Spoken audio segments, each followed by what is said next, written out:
just to say, okay, maybe I'm going away, but this music will stay forever.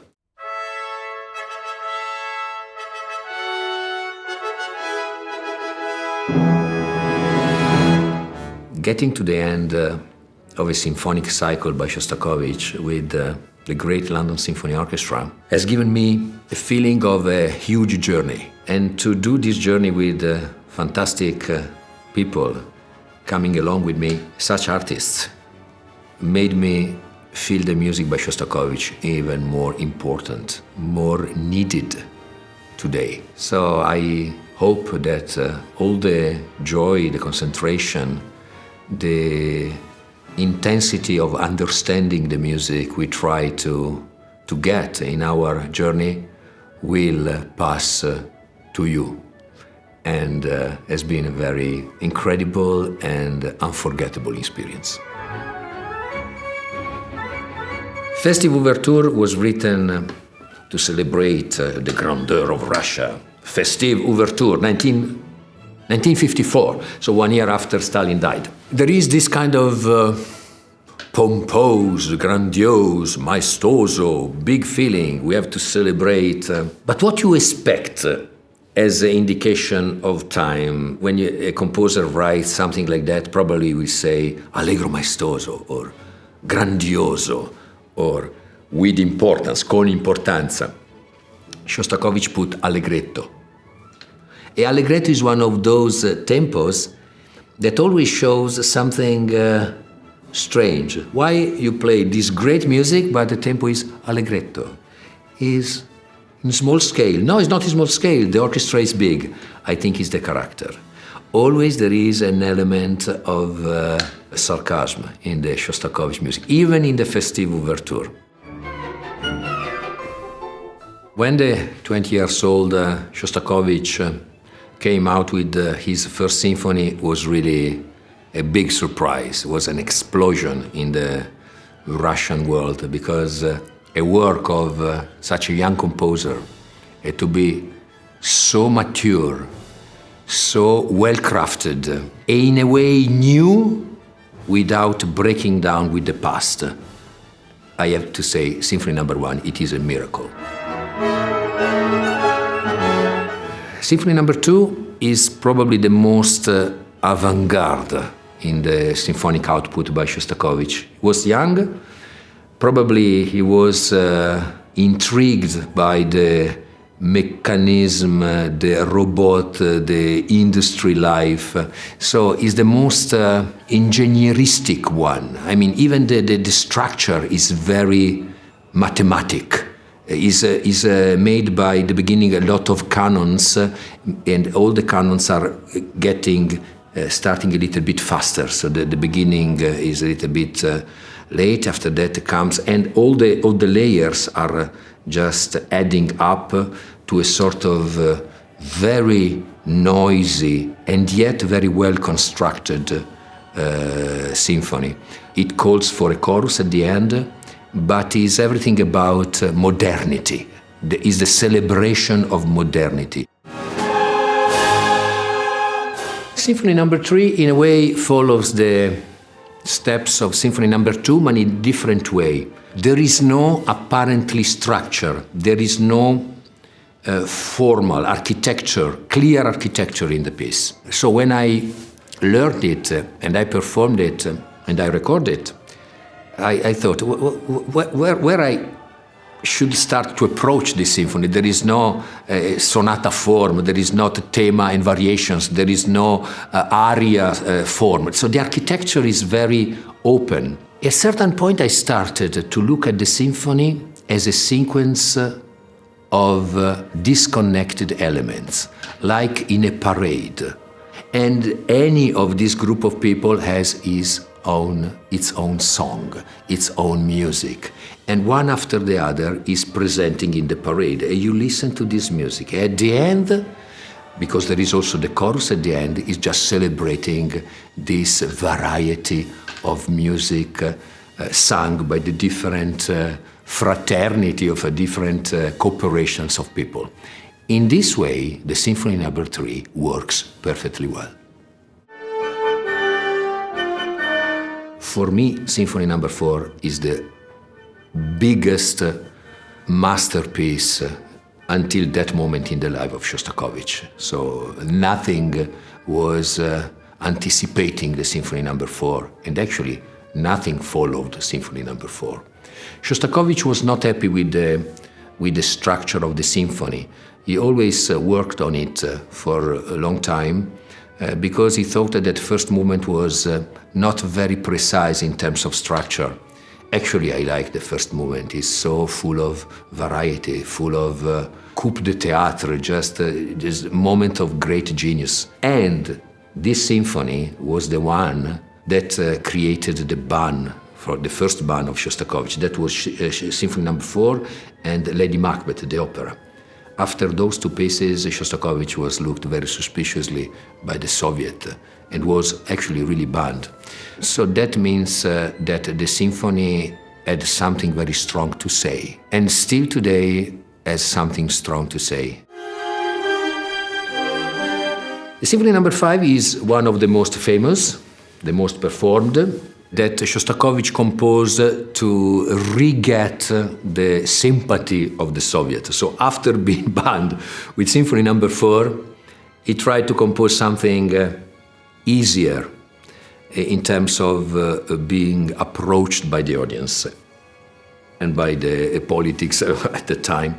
So it's a very well-crafted symphony. In terms of craftsmanship, is one of the most perfect. He wanted to show that he was able to compose a symphony with all the rules, all the discipline, as a great composer. He did it. Of course, behind this mask, behind this face, there are incredible moments of irony, sarcasm, bitter sense of humor. So not everything is happy or celebratory in Symphony No. 5. Underneath, there are many elements, especially the beginning of the third movement and the solo of the French horn in the third movement, really moments that tell us that apparently is a lot of smile, a lot of positive, but there is also 5% of tragedy, terror, frustration. And Shostakovich, with the Symphony No. 5, tried to combine how to behave, accomplishing the Soviet, and being faithful to himself. With Symphony No. 6, we begin the series of 4 symphonies, 6, 7, 8, 9, called the War Symphonies by Shostakovich. Symphony No. 6 was composed in 1939, number 7, 41, number 8, 43, and number 9, 45. Symphony No. 6 is very strange because some musicologists, they call the number 6 the headless symphony, a symphony that missed the first movement, starting from the second movement. I don't know why that has been the critic that this symphony had to face. But actually, I cannot imagine the Symphony No. 6 not starting with this slow movement. That is in 3 movements, and the slow movement is longer than the other 2 allegro movements, second and third, that follows. So there is a big movement and 2 short allegros, fast movement. I think is completely a war symphony. There are elements of anguish and also fear for the future, but also there are, when you face difficult time, one way to survive and to get hope is just to look backward. And that's why in a very dramatic first movement, he quotes some bars of Bach. And the second movement is a scherzo, very alive, very brilliant. And the third one is a galop, typical galop fast movement by Shostakovich, finishing in an over-exciting atmosphere, but also there is not 100% happy. There is always an inch of frustration and also fear. That is the Symphony No. 6. Symphony No. 7 is the big symphony, Leningrad, and he composed this symphony during the siege of Leningrad. At that time was Leningrad. Before the revolution was St. Petersburg. After 91, he still is back to St. Petersburg. At that time was Leningrad. And during the siege of Leningrad, Shostakovich was there, and the thing is that really those months, were really dramatic because people couldn't find food. And people were dying in the streets. So it was a dramatic time. And with the Symphony No. 7, Shostakovich established himself as a resilient artist to give to the people he was suffering with something to look for the future. I cannot say to give hope, but a little bit to be, the Symphony No. 7 is a balsam to the soul, but also compassion, a sense of compassion, pity for the people. And that was very much appreciated. And in the premiere, in the big Philharmonie in St. Petersburg, the performance was carried on even if Leningrad was under bombard, under the hurricane, when the planes are really bombing the city. They didn't stop playing, they continue. That shows what kind of meaning has this symphony for the people in Leningrad. Number 8 is the celebration of, not the victory, but the celebration of the resilience of the people, how to fight against the fate, against the enemies, to fight actually against war, because war caused so many death, so many suffering. But in a way is the most grandiose celebration, not of the victory, but celebration of the character, the soul, mentality of Russian people resisting and try to find the way out. So it's an incredible symphony. Some musicologists, they say that it's the best Shostakovich symphony. Symphony No. 9 was meant to be the celebration of the victory, 1945. Stalin asked Shostakovich to write something big, something grandiose, something hugely celebratory. And Shostakovich came out with the shortest of his symphonies, 26, 27 minutes, the most witty, the most sparkle, a very sparkling symphony, and using the small orchestra. I mean, there are not trombones in the Symphony No. 9. So in a way, it's the most Haydn-esque, Haydn-style symphonies. Is the closest things to the Prokofiev Symphony No. 1, classical, but he didn't call classical. So it was very unaccepted by the Soviet, but was not loved, the Symphony No. 9. That's why I have a fantastic love for Symphony No. 9, because it's the shortest, but still is in 5 movements. The recitativo in the 4th movement of the bassoon, which is one of the most moving moments in the Shostakovich symphonies, very dramatic and yet very tender, how to combine dramatism with tenderness. He could make that.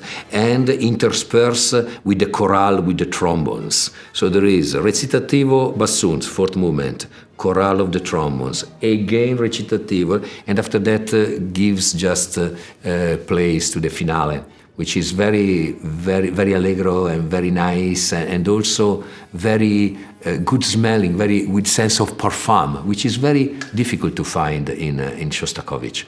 This kind of légeresse, lightness. It's a spectacular symphony, and I think for Shostakovich was the best way to celebrate victory, but for the Soviet was the worst way to celebrate victory. So we have this kind of double soul, two faces of the same coin.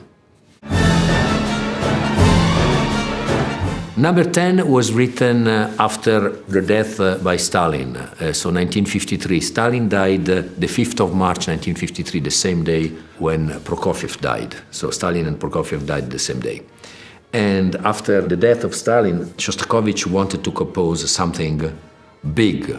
Was taking a sort of celebration of the big dictator. Actually was the beginning of denouncing what the dictator did. He felt a little bit safer because He went away. So he found a little bit more courage to say the second movement is brutal.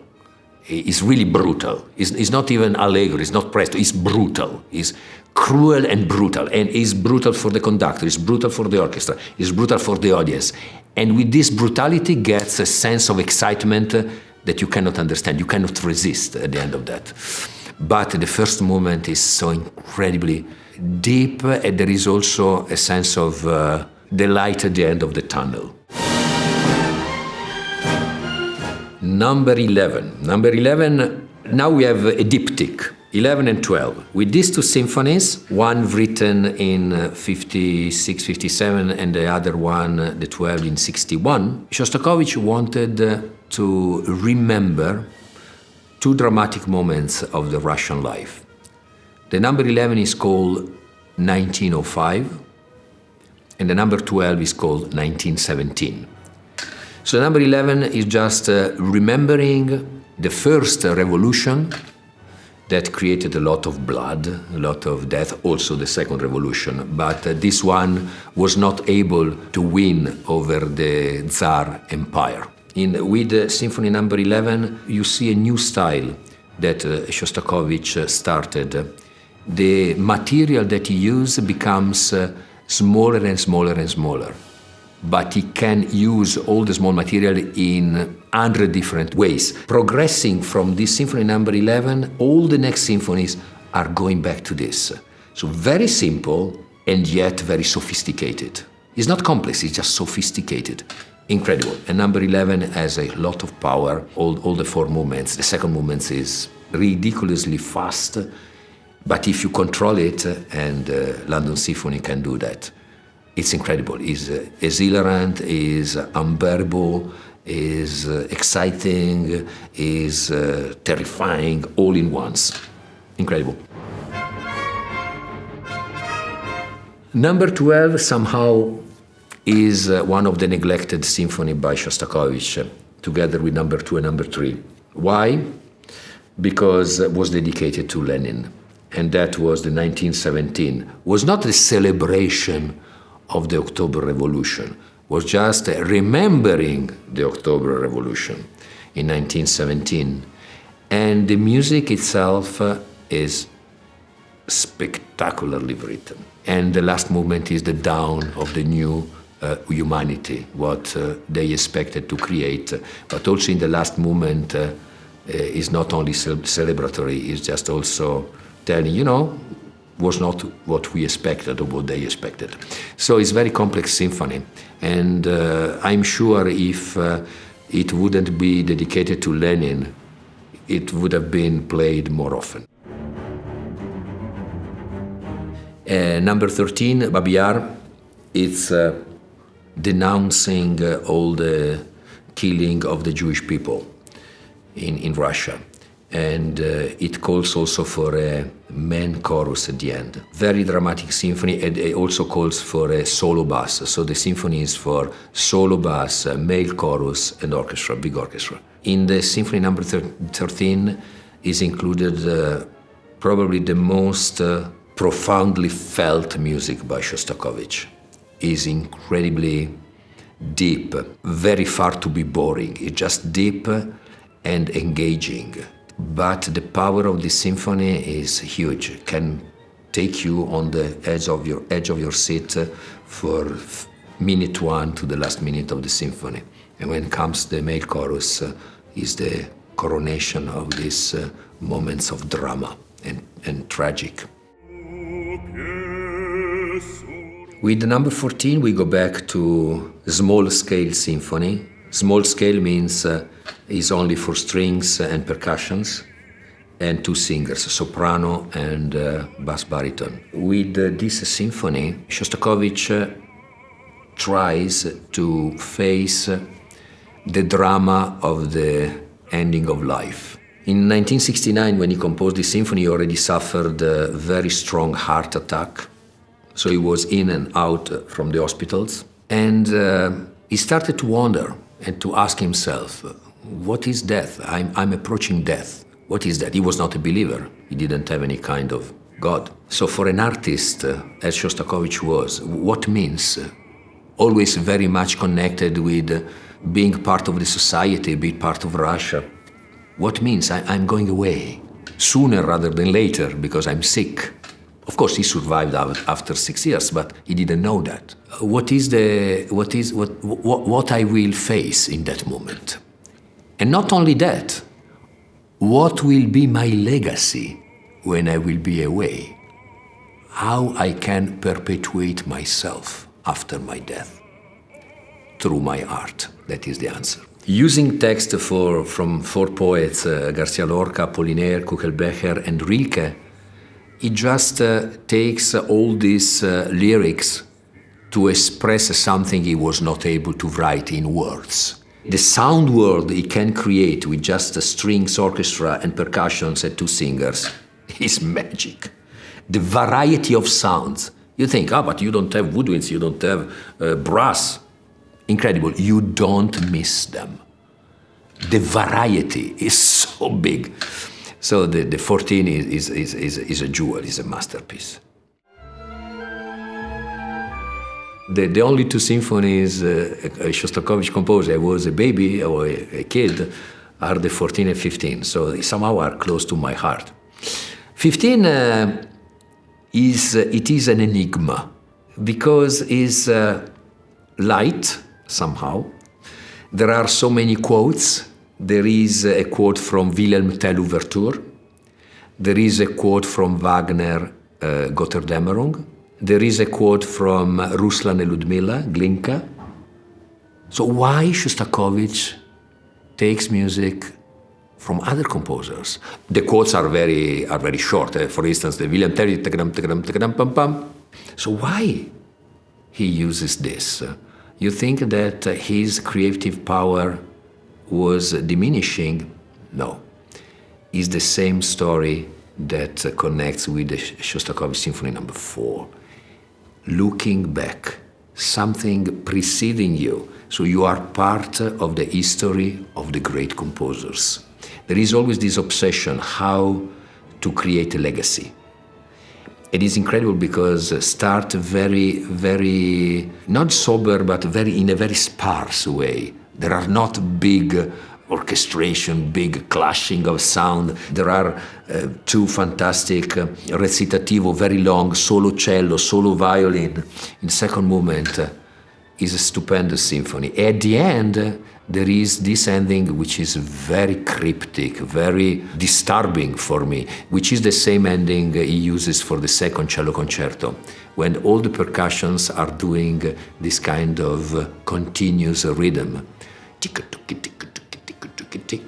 And apparently that was the way through music to describe the noise of the machinery in the hospitals checking his health. So they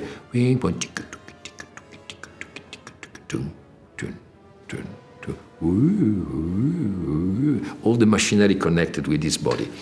And just to say, okay, maybe I'm going away, but this music will stay forever. That is Symphony No. 15.